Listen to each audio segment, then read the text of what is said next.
თბილისის კეთილშობილო მოქალაქეო, გთხოვთ გაიღოთ მოწყალება და შეუგროვოთ ფული ლოტს ნედაცემულ ნაძირალასა და სალახანა კაცს, რომელმაც ერთჭიქა არახში გაცვალა კაცობა და ახლა თქვენს წინაშე დგას ხელგაწოდილი ეს კაცი მე ვარ, მემენატრება ჩემი დედა, რომელსაც თავსლაპი დავასხი, მემენატრება იგი, მენატრება როგორც სიკვდილი და მე მჭირდება ფული, ბილეთის ფული, რომ წავიდე და ვნახო ჩემი საყვარელი დედა.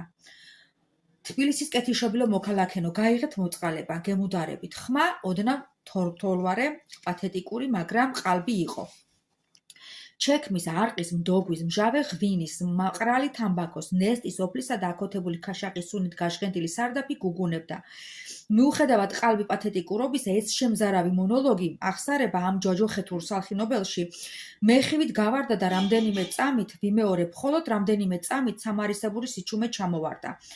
სარდაფი გაქვავებულ, ზღაპრულ ქალაქს დაემსგავსა, ქალაქს, რომელსაც ღვთიურმა რისხვამ სწორედ იმ დროს მოუსწრო, როდესაც არც არავინ ელოდა და ყველა თავისი საქმით იყო გართული.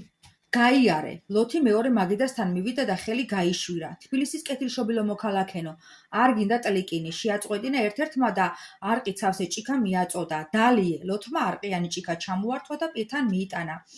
თქვი რამე, ნაგლობ კიდევაც, გაუკვირდა მესამეს. ლოთმა არაფერი უპასუხა, არაყი გადახუხა. გაამოს, ეხლა ფულიც არ მოგთხოვო. ბილეთის ფული, დედა მენატრება, ვიცი მე შენი დედა, შენი მონატრება და შენი ბილეთი, სამი მანეთი. ხურდას მიირთმევ თუ ქაღალდის ფულად გნებავთ. მანეთი, მიეცი მაგის ოხერი დედაც ვატირე, ხომ ხედავ, არ მიდის. ლოთმა იმ მაგიდაზე მოხეკილი ხურდა დაუთვლელა ჩაიყარა ჯიბეში, გულითაც რომ დომოდა, ვერ დაითვლიდა, ისე იყო გატეალებული. იგი იდგა და ელოდა, როდის გაჩერდებოდა კარუსელივით დატრიალებული სარდაფი, რომ კარისთვის მიეგნოდა როგორმე გამძვრალიყო, სუფთა ჰაერზე. სარდაფის ჰაერი უკვე აღარ ყოფნიდა, თავად კი რაღაც უფორმო სხეულივით დონდლო გამختარიყო და მის დაუნებურად სარდაფის ჭერსა და იატაკს შორის ფართო სარტყელივით გაწოლილ აშმორებულ ნისში დაცურავდა.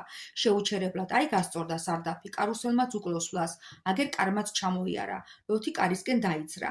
გაქანდა და დაძრული კარის სახელურს ჩამოეკიდა განწირული. სარდაფში ჯერ ჭურჭლის მსხრევა და ლანგრის ზრიალი გაისმა, მერე გაშლილი სილის საშინელი ლაწანი და სარდაფი რამდენიმე წამით კვლავ იმ გაქვავებულ ზღაპრულ ქალაქს დაემსგავსა და როდესაც მთელი ეს მასა კვლავ ამოძრავდა, ოფიციანტმა სეითამ ლოთს კეჩოში სწავლო ხელი, კართან მიათრია და კინწისყვრით გააგდო ქუჩაში.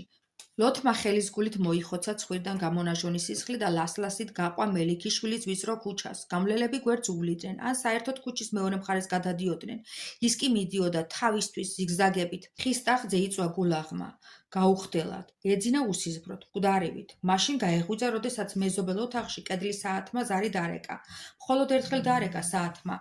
ეს რაღაცის ნახევარს ნიშნავდა, რადგან ღამის პირველი საათი არაფრით არ შეიძლებოდა ყოფილიყო, ახლა იგი კიდევ ნახევარ საათს უნდა დალოდებოდა, რათა გაეგო ღამის რომელი საათი იყო. ელოდა თვალდახუჭული, მაგრამ მალე გაახილა, რადგან თვალდახუჭულს განუწყვეტლივ ელანდებოდა ხისკიბეებიანი, ორსართულიანი და საერთო აივნიანი სახლი, პატარა ორკანთან, ეზოში ძაღლი, თეთრი უზარმაზარი კავკასიური ნაგაზი და ზედ ამხედრებული თეთრპერანგა და შავხავერდის შარვლიანი პატარა ბიჭი. მერე იმ სახლის ბირკულებიან აივანზე გადმომდგარი ძალიან ლამაზი, შავთმიანი ახალგაზრდა ქალი, ცისფერი სადა კაპით. ეს ქალი ხან ჭაღარავდებოდა და ხან დამწუხრებული სახე ნაოჭებით ევსებოდა, ხან კვლავ ახალგაზრდავდებოდა და ასე განუწყვეტლივ, უსაშველოდ და გაუთავებლად. ყველაფერი ეს ძალიან გავდა მის ბავშვობას და აივანზე გადმომდგარი ლამაზი ქალი კი დედას. ლოთი წამოდგა, სწრაფად მივარდა კარს, სახელური გიჟივით მოზიდა თავისკენ და გაშრა.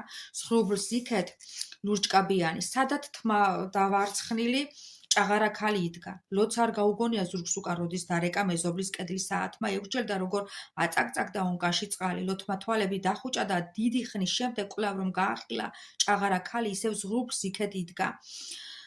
შემცბარი, მაგრამ რაღაც შემაზრზენად სახე ღვთიური.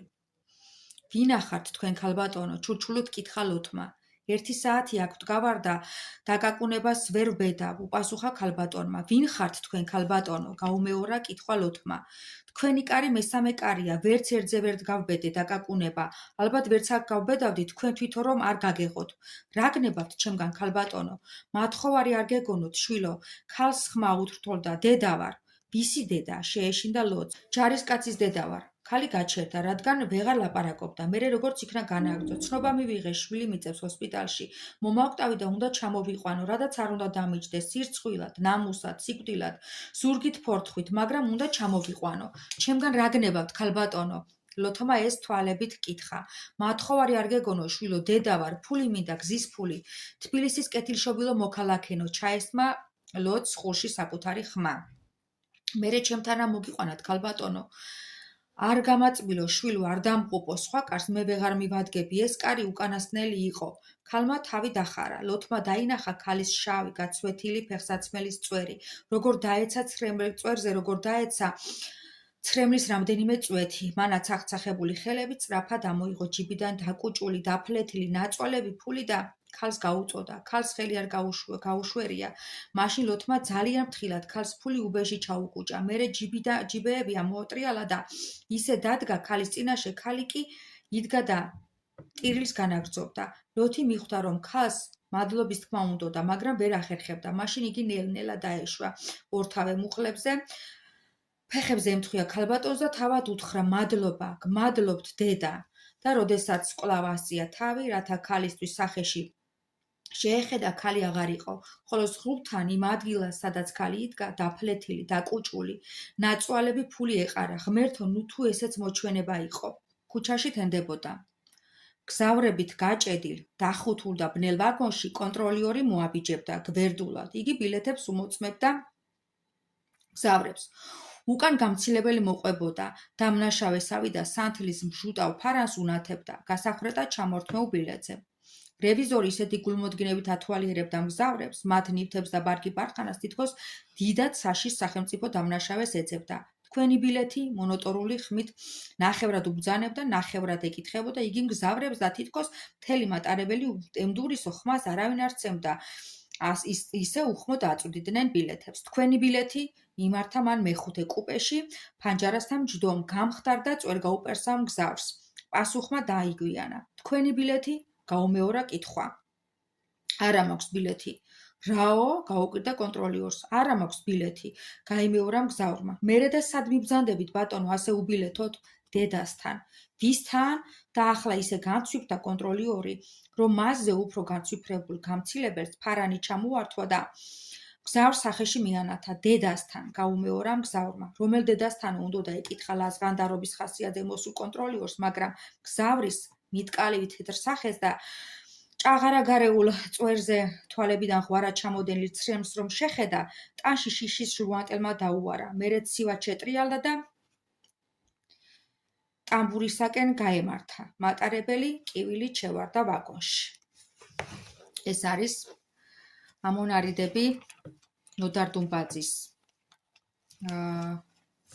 მოთხრობიდან დედა. ძალიან მინდოდა წამეკითხა, საღამოს ცოტნეს წავუკითხე ძილის წინ და მინდოდა რომ ეხა ჩამეწერა და თქვენთესაც წამეკითხა.